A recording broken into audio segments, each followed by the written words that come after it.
ఈరోజు నేను చూపించే కర్రీ వచ్చేసి చాలా స్పెషల్ అండి. బామ్మలు, అమ్మమ్మల కాలంలో ఎక్కువగా చేసుకునేవాళ్ళు. కాలాలు మారినా ఈ కూరకున్న రుచి అయితే అస్సలు మారలేదండి. ఒక ముద్ద ఎక్కువే తింటారు గానీ అస్సలు తక్కువ తినరు. అంత బావుంటుంది ఈ కర్రీ. ఇంకెందుకు ఆలస్యం చేయకుండా ఈ కర్రీని ఎలా చేసుకోవాలో చూసేద్దామా? అందరికీ ముందుగా welcome back to our ma'am with Yash cooking world channel. ఇప్పుడు నేను చూపించేది పెండ్లం అండి. ఇలానే కంద కూడా ఉంటుంది. అది రౌండ్‌గా ఉంటుంది. పెండ్లం అయితే పొడవుగా ఉంటుంది. ఇప్పుడు దీనికున్న చెక్కునైతే పీల్ చేసుకోవాలి. ఇది మట్టిలో ఉంటుంది కాబట్టి చాలా మట్టి మట్టిగా అయితే ఉంటుందండి. సో, శుభ్రంగా అయితే క్లీన్ చేసుకోవాలి. చూసారు కదండీ! మొత్తం చెక్కునైతే పీల్ చేసేసుకున్నాను. ఇప్పుడు మనకి నచ్చిన సైజులో అయితే వీటిని ముక్కలుగా కట్ చేసుకోవాలి. దీనికి జిగురుదనం అనేది ఎక్కువగా ఉంటుందండి. చేతికైతే అయిపోతుంది. సో, చూసారు కదా! ఈ జిగురు పోవాలంటే ఒక టిప్ అయితే షేర్ చేస్తాను. ముక్కలన్నీ కట్ చేసుకున్న తర్వాత ముందుగానే మజ్జిగ అయితే బాగా వాటరీగా అయితే చేసి పెట్టుకున్నానండి. ఇందులో వేసుకోవడం వల్ల దీనికున్న జిగురైతే పోతుంది. సో, ముక్కలన్నీ ఈ మజ్జిగలోకి వేసుకుంటున్నాను. ఇలా వేసుకున్న తర్వాత ఒక్క 5 నిమిషాల పాటు పక్కన పెట్టుకుని తర్వాత శుభ్రంగా వాష్ చేసుకున్నట్లయితే ఈ జిగురంతా మజ్జిగలోకి దిగిపోతుంది. తర్వాత వీటిని మంచిగా రబ్ చేసుకుంటూ అయితే మజ్జిగలో వాష్ చేసుకోవాలి. అప్పుడు దీనికున్న జిగురంతా విరిగిపోతుంది. సో, చూసారు కదా మజ్జిగ అనేది ఎలా విరిగిపోయిందో. ఇప్పుడు దీంట్లోకి కొద్దిగా మంచి వాటర్ వేసుకొని ఒకసారి కడుక్కున్న తర్వాత మళ్ళీ కొద్దిగా వాటర్ వేసుకొని సాల్ట్ అనేది వేసుకోవాలి.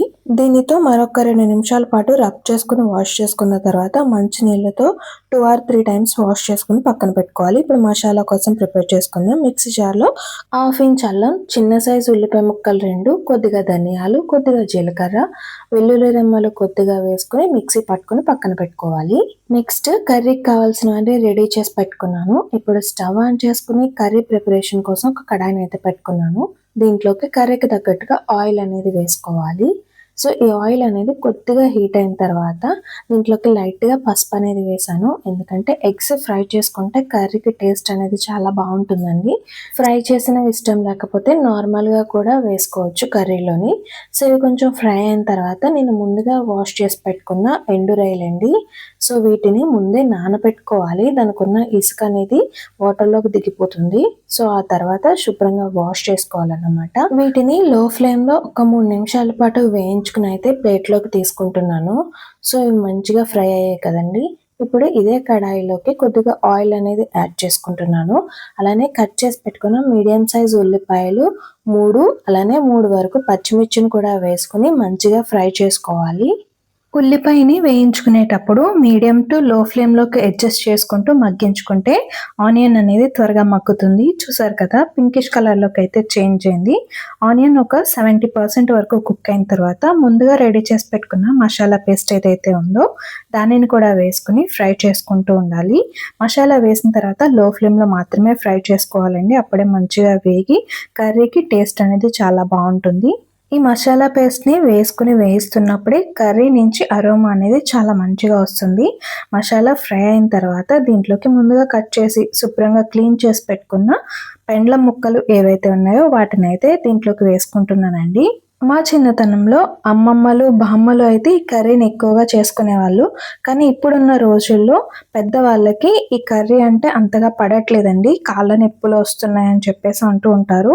కొంచెం మందికి పడక, ఒకవేళ మీకు గాని పడకపోతే దీన్ని తినకపోవడమే మంచిది. సో, ఈ పెండ్లం ముక్కలన్నీ వేయించుకున్న తర్వాత కర్రీకి తగ్గట్టుగా కారం వేసుకోవాలి. అలానే సాల్ట్ కూడా వేసుకున్నాను. పసుపు అయితే ఎగ్స్ వేయించేటప్పుడు వేసుకున్నాను కాబట్టి ఇంక వేసుకోలేదండి. మొత్తం అన్నీ వేసుకున్న తర్వాత మంచిగా అయితే కలుపుకోవాలి. తరువాతన దీంట్లోకి ముందుగా వేయించి పెట్టుకున్న ఎండు రొయ్యలు, కోడిగుడ్లు ఏవైతే ఉన్నాయో వాటిని కూడా యాడ్ చేసుకుంటున్నానండి. ఒకసారి అయితే కలుపుకోవాలి. ఎందుకంటే ఎండు రొయ్యలకి మంచిగా కారం, ఉప్పు అనేది పడుతుంది. సో, అందుకోసం ఒకసారి కలుపుకున్న తర్వాత దీంట్లోకి వాటర్‌నైతే యాడ్ చేసుకుంటున్నాను. ఒక గ్లాస్ వరకు వాటర్‌నైతే వేసుకున్నానండి. సో, ఇలా వేసుకున్న తర్వాత దీనిని కొంచెం సేపు మగ్గనివ్వాలి.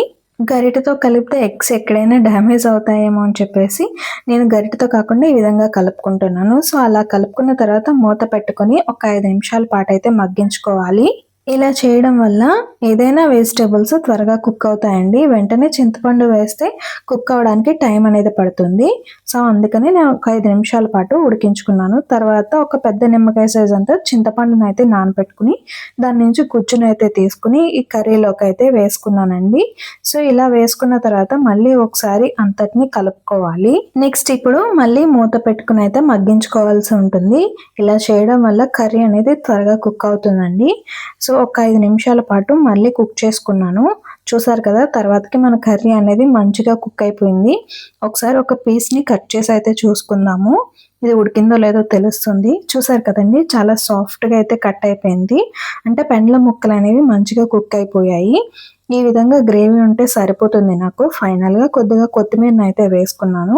ఒక నిమిషం పాటు ఉడికించుకున్న తర్వాత దీంట్లోకి కర్రీ అనేది టేస్ట్ చెక్ చేసుకొని ఏదైనా సరిపోకపోతే అడ్జస్ట్ చేసుకొని స్టవ్ అనేది ఆఫ్ చేసుకుంటే ఎంతో టేస్టీగా ఉండే పెండ్లం ఎండ్రాయిలు కోడిగుడ్డు కర్రీ అయితే రెడీ అయిపోయిందండి. మీరు ఎప్పుడైనా ఈ కర్రీని తిన్నారా? ఒకవేళ తింటే కనుక మీకు నచ్చిందో లేదో కామెంట్ చేసి చెప్పండి. నా వీడియో మీకు నచ్చినట్లయితే వీడియోకి ఒక లైక్, కామెంట్, షేర్ చేస్తారని అయితే కోరుకుంటున్నాను. Thank you for watching.